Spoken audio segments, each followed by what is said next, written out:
Okay. Hey, this is Misery Loves Company, a weekly social reading series hosted by miserytourism.com. Every Friday, we welcome outsider and transgressive writers to come and share their work with us. I'm rattled. I don't know. This is not the spiel. I fucked up the spiel, guys. Yeah, no. Every Friday, we welcome outsider and transgressive writers to come and share their work with us. It's Friday again, so let's get started. Alex is up first. Sure, thank you. So this is from, let me just link it right here. Boom. This is from the book Flowers Blooming Fire. The only preface I could say is that it's a sort of follow up to a previous book, Red Black Infinite. You don't need to know that, but there's references back and forth. That's about it. So here we go. Quote: Everything is only for a day, both that which remembers and that which is remembered. End quote. Aurealis.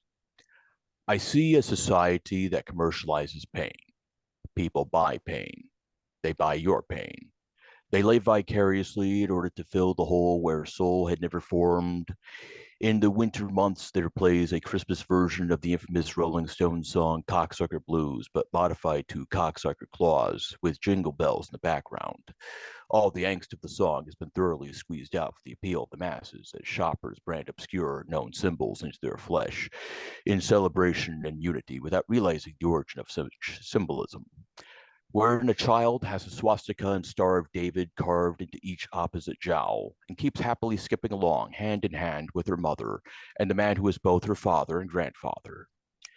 The monitors at the shopping centers advertise amusement park rides based on Flowers Blooming Fire. Quote, witness the death-defying roller coaster where you too can be reborn if you survive, end quote.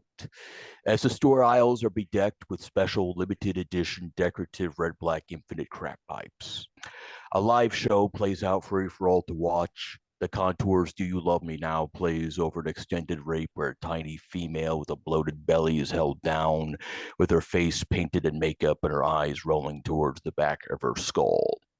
Two male figures in black cloaks mutually rape her until she springs awake, giving birth during torturous orgasm as a premature offering spills out with no one to catch it on the concrete floor.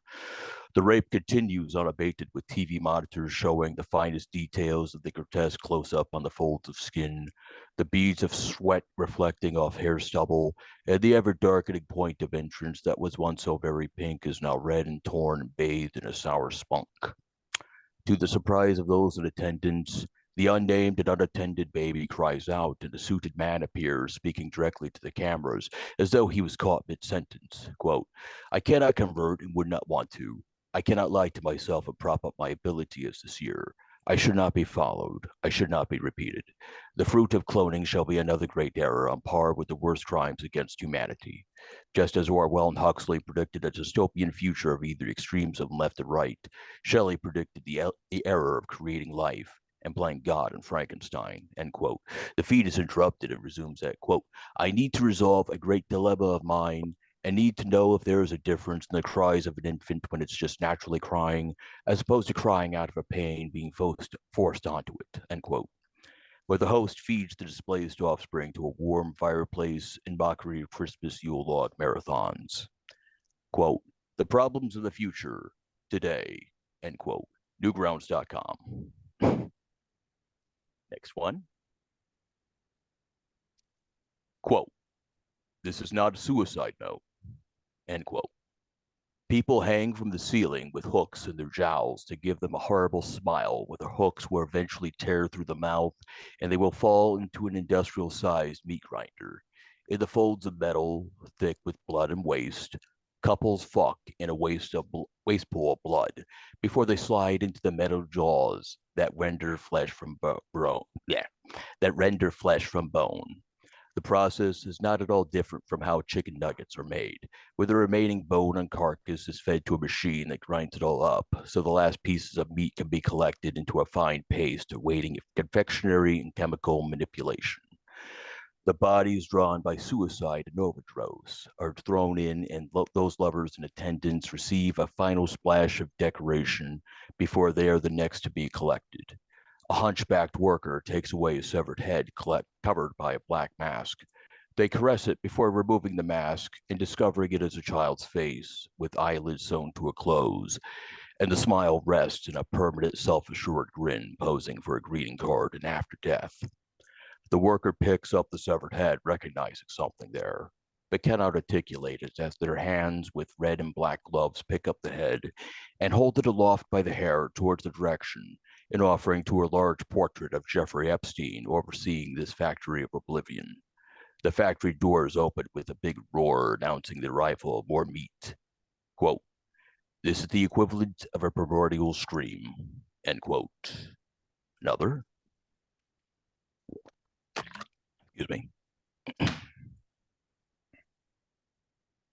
Okay. Quote, "Who is this in hell praising you, O Lord?" End quote. The House is Black, 1963. My friends call me a polite nihilist. I am that considerate fellow that greets you as you are led to the gas chamber.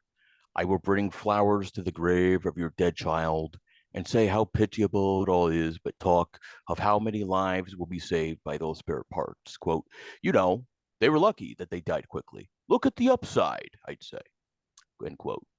I've gleefully signed the paperwork to turn off the life support of my abusive parents while giving my thanks to the doctors and nurses that had to assist them.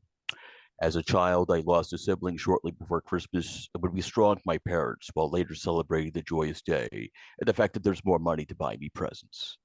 I remember 9/11 because that was the best day off I ever had from work. I allow cars to pass in front of me on congested roads with the wave while laughing at car accidents afterwards.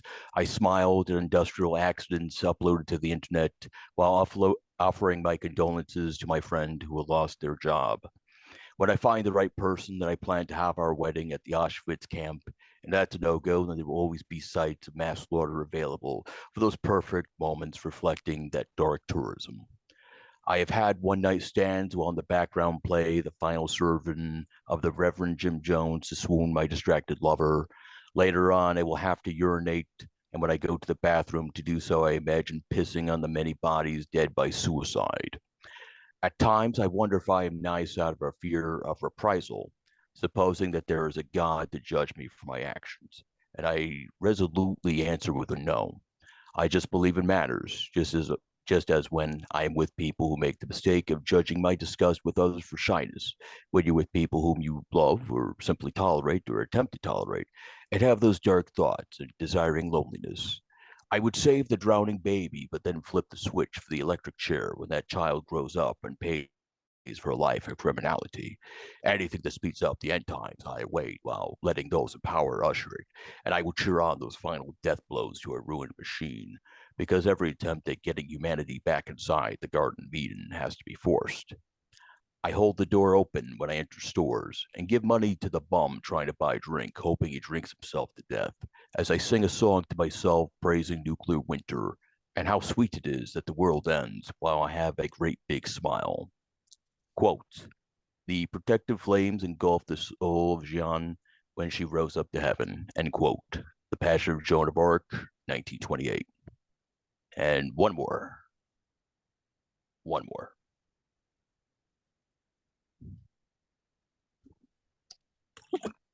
Sorry about that. Quote, "Maintain humanity under 500 million in perpetual balance with nature," end quote. Georgia Guidestones. In a great reflection of blood, torrents of a red and black viscous, I see acts of murder sacrifice playing out on a road of black galactic material without stars or sun illuminating the path. There will be new illuminations and new paths, like a blood trail leading out of the woods. Phantoms beyond that realm look down in disapproval and tears. But I see in those acts of savagery the extinguishment of the imagination of ourselves, i.e., those perfected creatures we want to be, like the perfect orator, the perfect lover, the great comedian, the one with the perfect Olympian body. It's the person we aspire to be in our imagination who is the embodiment of perfection. In the black infinity, play out what may be suicide or what may be a mental break when you have that confrontation with yourself that you cannot be perfect and you cannot be without wrongs. You cannot live out all of your dreams. Millions, billions. We have to invent new names for ongoing number of murder and sacrifice. Rows and rows castrated, sewn up, cut apart, thrown to the black ocean, then frozen and drowned. Rows and rows with their breast implants cut open and the plastic material fed to the choking mouth. The veneer of perfect flesh carved away and undone so that you are the same and that you are flawed as all the rest of them. Rows and rows of the fetus in the belly broken apart with fists and tools built from bone and sinew reclaimed from other dead and forgotten. Rows and rows of teeth broken and eyes shot and pulled, hair is set on fire, bellies pulled open and skin turned inside out to red husks of meat, dried and eaten and left aside as bedding for rows and rows of numbers beyond centillion that have not been named and never will because there will be no survivors and no makers of what is remaining of meat stabbed and impaled with the young pubescent in awe of sex and the supremacy of death as they get pulled apart by their brethren and brother and sister and rows more laugh until the cancer sets and the laughter becomes animalistic shrieking like the beheaded goose cooked for the supper and rows more thrown to the fire and thrown into the endless abyss, hoping for a quick end that will not come, and that waiting for the end is the entirety of their thought, that eternal wait and pain, and endless more bored without brains, but still able to serve as husks to bear the fuel to kill and sacrifice rows and rows more until all the vestiges of meat and bone drown together in infinite pool of blood. And in that great dark pool, there could be no more life and no more thought, but there could be new things afterward. Thank you. Very subtle. Alex, those were beautifully disturbing. Thank you. You have this like gloriously dispassionate way of like looking horror directly in the eyes, right? Yeah. Like at looking with like giving this like unflinching gaze towards like the brutality and ugliness that like actually exists, right? That is not like these aren't just like phantasms being Mm-hmm. conjured by your mind. I mean, there's this deep like trench of agony, like right of Right. agony and predation and ugliness and viciousness that exists like just under the veneer of our lives. Right. You're But really, believe it or not, my early yeah. stuff was even more disturbing because I didn't incorporate any dark humor at all. It wasn't until my friend Superbird told me you have to incorporate dark humor. It's just completely unreadable. No, I mean, and it does. It does like help take the edge off just enough Yeah. so that you can stomach the rest of it. It, And it coats the red pill, so yeah, it's easier to exactly, swallow. exactly. Or the black pill, even in this Oh yeah. case. Yes. Um, but yeah, and I mean, I think that's especially true in the first one. I love the way that once again, it has that same like bleak, unflinching ugliness of the other pieces, but the like juxtaposition with Christmas, the juxtaposition with the brand stuff, in Right. some ways that makes it funnier, but it also makes it more scathing. Right. It makes that contrast makes it all the more clearer, you know, just what you're exposing here, right? Just Yeah. what you want us to see. And I think it's very effective. But no, these are wonder wonderfully It's bleak kind of hard to pieces, Alex, describe. and I really appreciate them. Thank you. They're kind of hard to describe. I mean, my style, I guess, best way to describe it would be surrealist atrocity horror. 'Cause it's kind of like I think that's Burroughs very if he wrote apt. horror. So Yeah, I no, I think that's very apt. And once again, it's the it's a very it's a very real kind of horror, yeah, which is something I appreciate, right? Because yeah, often horror will attempt to like conjure some external force to blame for the ugliness of real world existence, right? Like there's yeah, some demon or there's some entity out there, there's some ghost or some serial killer or whatever, like some psychic force or something. yeah, You instead are willing to look that at like the real forces at play there, things like predation, things like just like the crass, frank violence of life. You're willing to look right. at that very directly, and I appreciate that. Thank you. Yeah, thank you, That was Alex. fun. Fun to write that. I bet it has to be cathartic too, right?